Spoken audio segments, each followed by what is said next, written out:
President, William Ruto, in his usual ambiguous manner, has made public promises to stop the abductions, while simultaneously admonishing parents to instill discipline in their children, insinuating that lack of discipline contributes to these abductions. We are calling for the formation of a public commission of inquiry led by an independent body to investigate abductions, politicization of police, resurgence of criminal gangs, land grabbing, and state capture. We call for a thorough and transparent investigations into the circumstances surrounding these abductions. These abductions represent a systematic attempt to silence dissent and instill fear among the populace of Kenya. State-sponsored criminal gangs, including Mungiki, that are terrorizing citizens and deserters. We call for a thorough and transparent investigations into the circumstances surrounding these abductions, as well as appropriate action against all individuals involved. We do so with a lot of hesitation, since the police have denied responsibility. Public pressure and threats of mass protests. This raises significant questions about the government's responsiveness and commitment to upholding the rule of law. We also appreciate the ICC quick response in opening the portal for reporting human rights abuses by the state actors and other collaborators in setting early stage of collating the data ready for the eventuality. This collective action demonstrates that through the sovereign power vested to us by the Kenyan Constitution, we can stand together to hold the rogue government accountable for its actions. Let us continue to raise our voices in pursuit of justice and accountability for our country. We urge the President and the Executive to ensure the immediate release of the remaining abductees.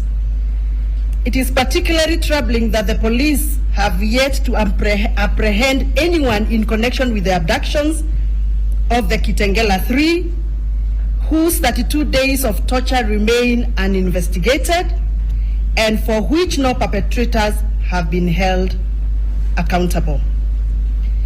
In light of these grave issues, we hereby call for the following actions collectively as leaders representing the great people of Kenya. 1. Establishment of an independent public commission of inquiry. This is to investigate the alarming series of abductions targeting individuals perceived to be critics of the President and Executive.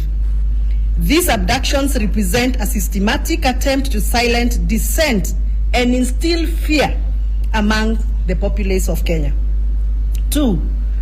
To examine the politicization within the police services and force and other independent institutions.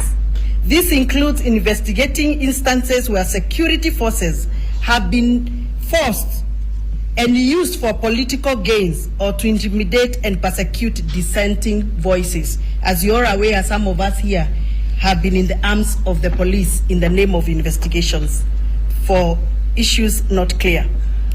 To investigate organized criminal attacks against the Deputy President, Rigathi Gachagua, and his supporters, including 1. The chaotic event at Limuru funeral in Kiambu County in November 28, 2024. The tear gas incident in Shamata in Nyandarua County in December 28th of 2024. The remaining part of the statement will be read by our colleague, Senator for Kajiado.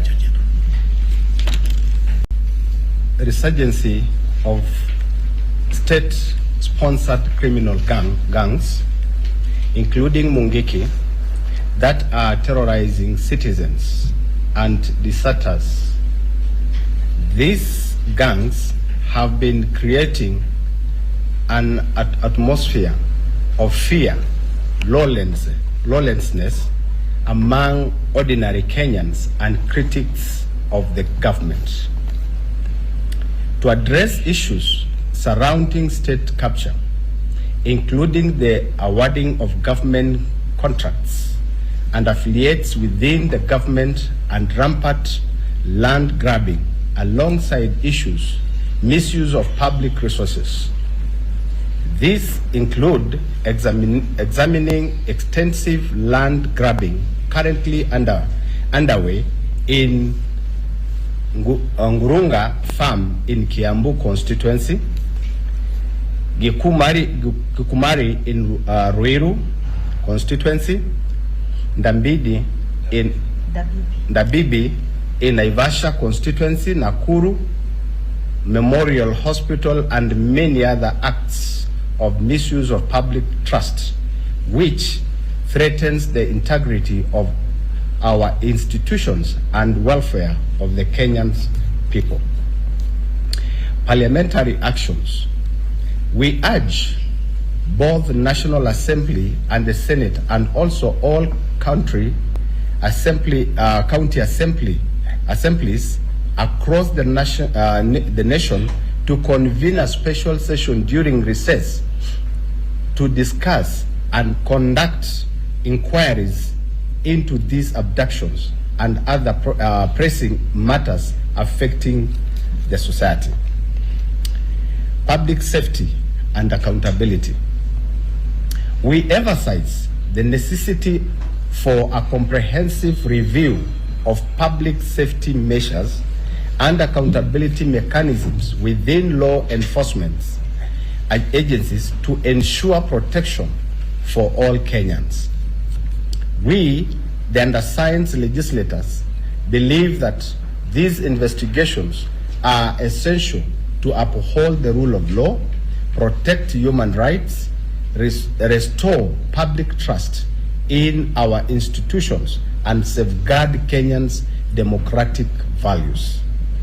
We stand in a wavering support of the information of this Independent Commission of Inquiry and demand swift, decisive actions to restore justice and security of our nation.